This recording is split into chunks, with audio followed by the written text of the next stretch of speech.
हमारी हेल्थ ठीक रहेगी कि नहीं रहेगी, कब हमारे को हेल्थ इश्यूज हो सकते हैं, ये ज्योतिष का बहुत ही गहरा और महत्वपूर्ण विषय है। शरीर के अंग, बॉडी पार्ट्स और ग्रह, भाव कौन सी बीमारियों से जुड़े होते हैं, इसको आज हम समझते हैं। ये 12 भाव हैं कुंडली के।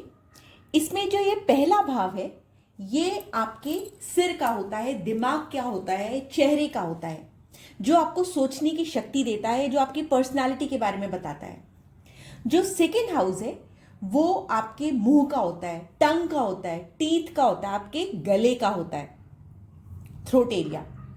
जो थर्ड हाउस होता है वो आपके शोल्डर्स का होता है, कंधों का, बाहों का, हाथ का और रेस्पिरेटरी कनाल का होता है। इसलिए फेफड़ों से भी ये जो भाव होता है इसको लिंक किया जाता है। जो चौथा भाव होता है वो हमारे छाती का, फेफड़े का, हमारे हृदय का होता है।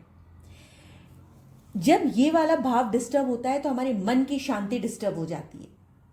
जो पंचम भाव है वो हमारे पेट का होता है, स्टमक एरिया। तो जब भी कभी डाइजेशन से रिलेटेड इश्यूज आते हैं तो फिफ्थ हाउस को देखा जाता है, क्या इस वाले भाव में कोई पाप ग्रह बैठा हुआ है या फिर किसी पाप ग्रह की दृष्टि है, क्या इस ग्रह की दशा चल रही है, तो हम फिफ्थ हाउस के हिसाब से उसका इलाज करते हैं। जो सिक्स्थ हाउस है वो हमारी इंटेस्टाइन का होता है, नाभि का भी होता है। और ये जो हाउस है ये इससे बीमारियां देखी जाती है क्योंकि ये रोग, ऋण, शत्रु का भाव है। सेवेंथ हाउस जो होता है ये हमारा प्रजनन अंगों के बारे में बताता है। ये हमारा निचला वाला पेट है, ये हमारा यौन ऊर्जा मतलब सेक्सुअल एनर्जी के बारे में बताता है। जो एट्थ हाउस है वो हमारा गुप्तांगों का है, एक्सक्रीटरी एरिया है, मलद्वार जिसे कहते हैं। गुप्त रोग इसी वाले भाव से देखे जाते हैं। जो नाइन्थ हाउस है वो हमारे जांघों का होता है और कूल्हों का होता है। 10वें भाव से हम लोग घुटने या फिर हड्डियों से रिलेटेड बीमारियों के बारे में देखते हैं। 11वां भाव पिंडली का है और हमारे टखनों का है। और ये 12th भाव जो आखिरी भाव है ये हमारे फीट एरिया होता है, इससे हम नींद भी देखते हैं। तो 12 भाव कुंडली के अलग अलग बॉडी पार्ट्स के बारे में बताते हैं। इसके अलावा ग्रहों का विशेष रोल है जब भी हम कभी बीमारियों के बारे में चेक करते हैं। जब सूर्य की दशा आती है तो आपको सिर, आंख या हृदय से रिलेटेड प्रॉब्लम्स हो सकती है। जब भी हाई ब्लड प्रेशर होता है, हार्ट डिजीज होती है या फिर आंखों की समस्या होती है तो हम लोग सूर्य से देखते हैं। चंद्रमा आपका, यदि चंद्रमा की दशा आ गई और चंद्रमा आपके किसी भी ऐसे भाव में बैठा है जो कि राशि से सपोर्ट नहीं हो रहा, तब आपको आपका मन परेशान रहेगा, आपको मानसिक तनाव रहेगा, आपको नींद या सर्दी जुकाम से रिलेटेड प्रॉब्लम हो सकती है। क्योंकि चंद्रमा पानी के तत्व को रिलेट करता है तो रक्त संबंधी बीमारियां भी हो सकती है, क्योंकि रक्त में वाटर एलिमेंट भी होता है। यदि हम मंगल की बात करें तो मंगल हमारे मसल्स को डिनोट करता है, रक्त को, ब्लड को डिनोट करता है। तो हाई ब्लड प्रेशर, इसमें मंगल का बहुत बड़ा रोल होता है। तो जब भी, क्योंकि मंगल एक गर्म ग्रह है, तो बुखार, दुर्घटना, जलन, चोट, जलना, एक्सीडेंट्स, ये सारे जो चीजें होती हैं मंगल से देखी जाती हैं। एस्ट्रोलॉजी में बुखार वगैरह को मंगल से देखा जाता है।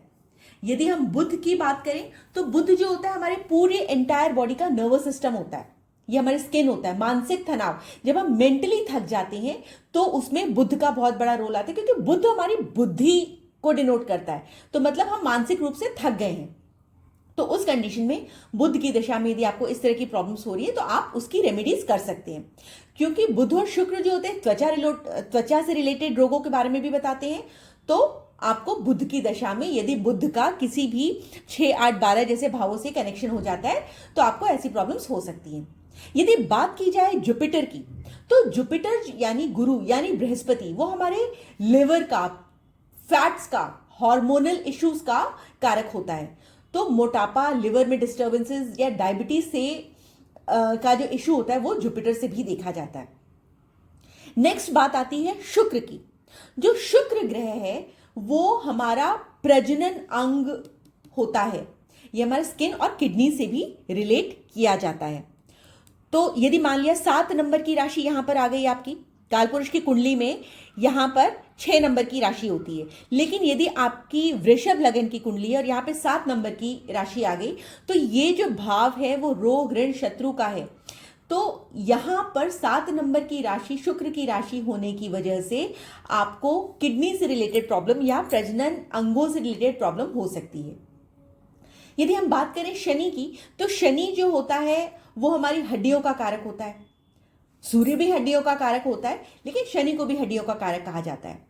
तो शनि हमारे पैर के एरिया को डिनोट करता है। ये कालपुरुष कुंडली में ये घुटनों का पार्ट है। तो जब भी कभी शनि की दशा आएगी और शनि आपका ऐसे भाव पे बैठा हुआ है जो कि आपको रोग दे सकता है, तो आपको हड्डियों से रिलेटेड प्रॉब्लम हो सकती है, गठिया हो सकता है, लकवा हो सकता है, क्रॉनिक रोग हो सकते हैं। आपको इन सब बीमारियों से डरने की जरूरत नहीं है, हर चीज का इलाज होता है। आप रेमेडीज करिए। मैंने ऐसा कह दिया कि आपको ये बीमारी होगी, तो ऐसा नहीं है कि आपको बीमारी होगी ही होगी। यदि आप सच्चे मन से रेमेडीज करते हैं, उपाय करते हैं, तो बीमारी आएगी, आपको छुएगी और चली जाएगी।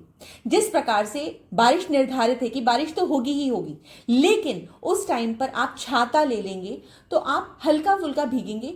कुछ समय बाद जब वो दशा चली जाएगी, जब वो बारिश की अवधि समाप्त हो जाएगी, तो आपका समय भी निकल जाएगा और आपको बारिश की 2-4 बूंदे टच करके निकल जाएंगी और आप सलामत रहेंगे। इसी प्रकार से यदि हम राहु की बात करें, तो राहु जो होते हैं विषैले जीव होते हैं। तो हो सकता है कि राहु की दशा में आपको कोई विषैले जीव काट ले, या आपको फंगल इन्फेक्शन हो जाए, वायरल इन्फेक्शन हो जाए, फोड़े फुंसी हो जाए। आप भ्रम का शिकार भी हो सकते हैं। कैंसर या मेंटल स्ट्रेस या मेंटल उलझने, कंफ्यूजन की स्थिति सब राहु से देखी जाती है। यदि बात करें केतु की, तो केतु जो होता है हमारा तंत्रिका तंत्र है। सिर के पिछले भाग को हम लोग केतु से डिनोट करते हैं। तो जब भी कभी मिर्गी, अनिद्रा या ध्यान में असंतुलन, मतलब ऐसे लोग जो होते हैं मेडिटेट नहीं कर पाते, फोकस नहीं कर पाते, उनका मन भटकता रहता है, तो ये बताता है कि इसका जो रिलेशन है वो केतु से है। कुंडली में ग्रहों की दशा, महादशा और अंतरदशा से यह तय होता है कि कौन सा ग्रह अपना असर कब दिखाएगा। यदि किसी की शनि की महादशा चल रही है और मंगल की अंतरदशा चल रही है, तो आपको चोट लग सकती है, हड्डियों से जुड़ी हुई समस्या हो सकती है। यदि आपकी चंद्रमा की महादशा चल रही है और केतु की अंतरदशा चल रही है, तो आपको मानसिक बेचैनी, अनिद्रा, नींद नहीं आना, स्लीपलीनेस, इंसोम्निया, भ्रम, कंफ्यूजन, ऐसी प्रॉब्लम्स हो सकती है। ग्रह अपनी ऊर्जा को हमेशा अपनी दशा में एक्टिवेट करता है। इसके अलावा ज़ोडिएक साइंस, मतलब जो राशियां होती हैं, एस्ट्रोलॉजी में राशियों की प्लेसमेंट इन भावों में कहाँ है, उसका भी बहुत इंपॉर्टेंट रोल होता है। रोल तो बहुत सारी चीज़ों का होता है। ग्रह किसके नक्षत्र में बैठा हुआ है, कौन से भाव में बैठा हुआ है, उच्च या नीच के भाव में बैठा हुआ है, उस पर कौन से मलेफिक प्लैनेट्स दृष्टि डाल रहे हैं, बहुत सारी चीज़ें होती है जिसको हम लोग देखते हैं। अगर वो ग्रह 6, 8 या 12 से लिंक्ड हो जाता है तो बीमारियां हो जाती है, परेशानियां हो जाती हैं। ये छोटी मोटी बीमारियों का घर है, ये सर्जरीज वगैरह का घर है, ये हॉस्पिटलाइजेशन का घर है। अगर शुभ भावों से जुड़ा है, शुभ भाव कौन से होते हैं, 1, 5 और 9, यदि शुभ भावों से जुड़ा है तो इंसान का स्वास्थ्य अच्छा रहता है, सुधरने लग जाता है जब उस ग्रह की दशा होती है। बीमारियों को समझने के लिए हमें लग्न और लग्नेश दोनों को, लग्न और यहां का इसका लग्नेश कहां पर बैठा है, दोनों को समझना बहुत जरूरी है। 6th हाउस मैंने आपको बताया रोग का संकेत देता है। यदि उसका लिंक 8th हाउस से हो गया तो वो आपको लॉन्ग बीमारियां देगा, लॉन्ग डिजीज देगा, सर्जरी तक भी ला सकता है। यदि उसका लिंक ज्यादा हो गया, 12th हाउस से हो गया, तो आपका एक्सपेंसेस कराएगा, खर्चे कराएगा बीमारियों पर और हॉस्पिटलाइजेशन पर। होगा कब, जब उस रोग से रिलेटेड प्लैनेट्स की दशा आएगी, उससे संबंधित ग्रह की दशा आएगी। अगर किसी की कुंडली में 6th भाव में शनि और राहु हो और उनकी दशा चले, तो 6th भाव जो होता है वो ऑलरेडी बीमारियों का होता है, तो हो सकता है कि ऐसे बंदे को क्रॉनिक रोग हो जाए या त्वचा की समस्या हो जाए या इस तरह की प्रॉब्लम्स हो जाए। तो जब भी कभी ऐसे प्लैनेट्स की दशा आएगी तो आपको, वैसे तो आपको ये काम सिर्फ प्लैनेट्स की दशा आने पर नहीं करना है, आपको इनको अपनी लाइफ का डेली पार्ट बना लेना है। जैसे आप रोज सूर्य को अर्घ्य दीजिए, सभी ग्रहों का संतुलन बना करके रखता है सूर्य ग्रह। सूर्य से हमारे को विटामिन डी मिलता है और विटामिन डी सारे मिनरल न्यूट्रिएंट्स को हमारी बॉडी में एब्जॉर्ब करने में बहुत हेल्प करता है। तुलसी या नीम का सेवन करिए, वो आपकी बॉडी को टॉक्सिन से एलिमिनेट करता है, आपकी बॉडी में से टॉक्सिन्स को एलिमिनेट करता है।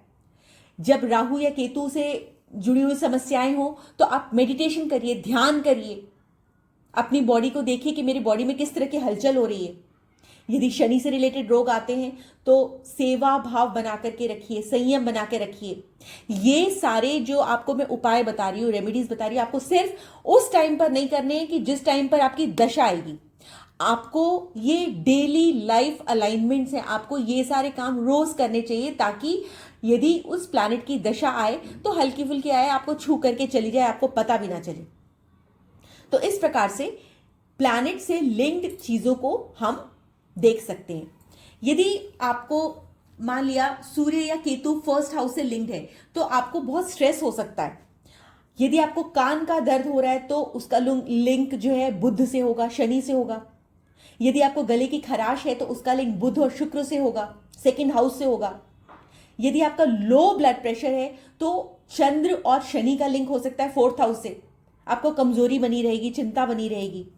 यदि आपको पेट दर्द से रिलेटेड इश्यूज हैं तो बुध और गुरु का उसमें लिंक होता है, 5th और 6th हाउस का लिंक होता है। ये 5th हाउस है, ये 6th हाउस है। यदि आपके बाल झड़ रहे हैं तो सूर्य और राहु का लिंक हो जाएगा 1st हाउस से, क्योंकि यहां पे बाल होते हैं। स्ट्रेस की वजह से ऐसा हो सकता है, आपका सूर्य कमजोर होगा। यदि आपको डायबिटीज है तो आपको गुरु शुक्र आपकी कुंडली में खराब अवस्था में होंगे, 5th और 6th हाउस से हो गया। आप मीठा बहुत ज्यादा खाते होगे, आराम बहुत ज्यादा करते होगे।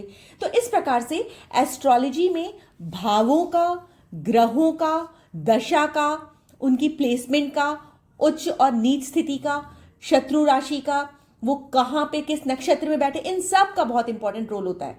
और मोस्ट इंपॉर्टेंटली इन सब का अलाइनमेंट है अपने कर्मों को साधिए, तो सारी प्रॉब्लम्स आएंगी, टच करेंगी और चली जाएंगी।